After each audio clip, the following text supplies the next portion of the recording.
Ayan, what's up mga Kapinoy AU? Bagong video na naman. It's been a while. It's a weekend. And dadaan lang ako ng ARB today. Kasi lately nakapanood ako ng mga camping vlog sa Pinas. And even sa Pinas pala, talagang usong-uso na yung mga camping. And even more, syempre dito sa Australia, kaya lang never naman tayong nahilig sa camping. So, kaya lang, for an experience, siguro mag day camping. Kasi long weekend this coming ngayon. Kasi it's a holiday sa Monday. So, siguro, since hindi naman kami mahilig, siguro parang day camping, hindi rin kami mahilig mag-beach. Siguro luto-luto konti sa somewhere. So we're planning na pumunta sa Lancelin. But let's see. So yun nga, lately nakapanood tayo ng mga YouTube videos. Mas natutuwa ako lately sa mga YouTube, mga short videos compared sa panonood ng movies. Siguro ganun pag tumatanda. Iba yung interest. So, mas nanonood ako ngayon ng mga short clips, 8 to 10 minutes, mga ganon. And mga napapanood kong content lately is yung mga camping sa Pinas. So, napapanood ko yung mga videos ni Chef JP, ni Jack Adventures, and lately yung si Boy First Time. Katuwa rin. And alam naman natin dito sa Australia is yun talaga ang hilig dito, or very common yan dito. Kaya lang tayo, hindi tayo never ko pa na-experience mag-camping dito. So siguro this weekend isip kami ng outdoor activity. So not sure pa. So hindi pa siya talaga yung actual na camping kasi wala pa kaming tent, and siguro sasabay na lang kami doon sa friends namin by September this year. So few months pa. But habang matagal pa yung actual camping is siguro kami mag-outdoor activity lang. So pasya lang and tambay-tambay. So let's see. And ngayon, pupunta ako sa ARB kasi may kinuha akong portable shower. So kung magluluto-luto kasi, kailangan natin ng mayroong yung jerry can na pwedeng gamitin.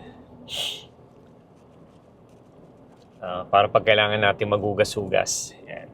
And especially ngayon dito sa bago kong work, mabilis yung on-call rotation. So, every 3 weeks, on-call kami.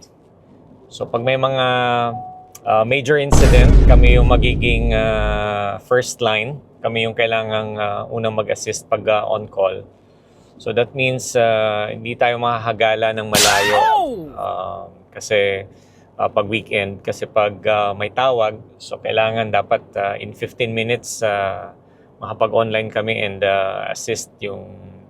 mag-assist dun sa issue. So, kaya ngayon, sa weekend, maximize namin yung time na wala akong on-call. And later, punta kami sa The Feast. So, it's a 14th year anniversary dito sa The Feast Perth. So, yan. So, later, mayang hapon, andun kami around 3 p.m. onwards. Ayan, lumampas pa ako. So, may mga errands akong kailangan puntahan. So, punta ako dito sa ARB and then sa Anaconda later. And kailangan ko ring bumili ng food na madadala later sa The Feast. So, yun ang kagandahan dito, no? Walang traffic.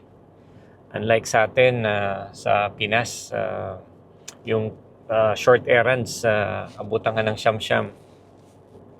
This week, mainit din. So, high temperature ng around 36, 37. Buti na lang this weekend, a little better. So, sunny pa rin siya, but I think the max temperature is around 28 degrees. So, mas okay ngayon. So, pupunta tayo sa ARB. So, pagkakaalam ko, correct me if I'm wrong guys, yung ARB is an Australian brand. Known siya for 4x4 accessories. And I saw from, I think sa Pinas, very common siya. So, maraming distributor ng ARB sa Pinas. But, kukuha lang naman tayo ng portable shower. So, naghanap kasi ako ng on-top. So, I think they resell yung on-top products sa ARB. So, doon tayo kukuha.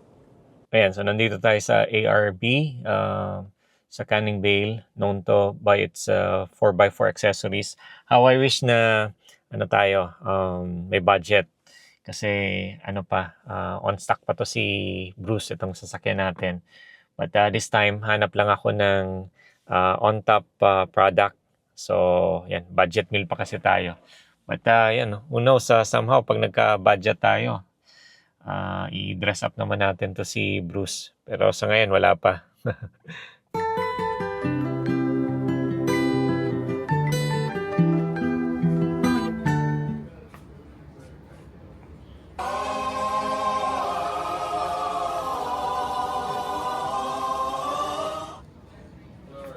Ayan, so nakuha na natin yung on-top portable shower.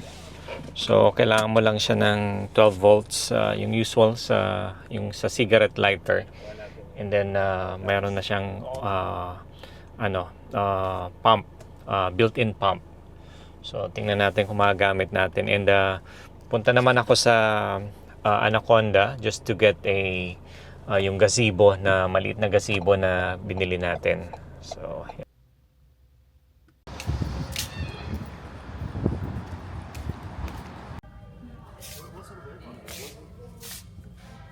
soon kailangan na natin ng roof rack kasi ito yung pinakamaliit na gazebo na nakita ko. It's about 2.4 meters. Pero this alone, malaking na-occupy na space. So soon, pag talagang mag-overnight camping tayo, kailangan na natin ng roof rack. Kasi marami pa tayong gamit na iba for a family of 4, sleeping bags, yung tent, yung chairs, tables, etc. Yung cooler. So hindi enough space yung So nakatupi na yung third row seat. Pero hindi kasya sa sa Everest. Ayan. So let's see.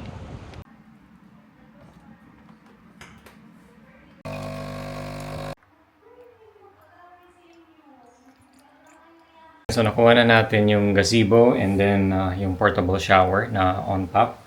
And kape-kape muna. Kasi later lalabas din kami. Punta kami dun sa The Feast anniversary. So 14th anniversary nung The Feast dito sa Perth. And yun sa Yanjibop yun. Later naman around 3 p.m. Wala kami ni My Labs na hindi mahilig magtanim. Pero ayan. So may konti siyang tinanim dito. Bubunga naman. Later sana ma-improve pa namin.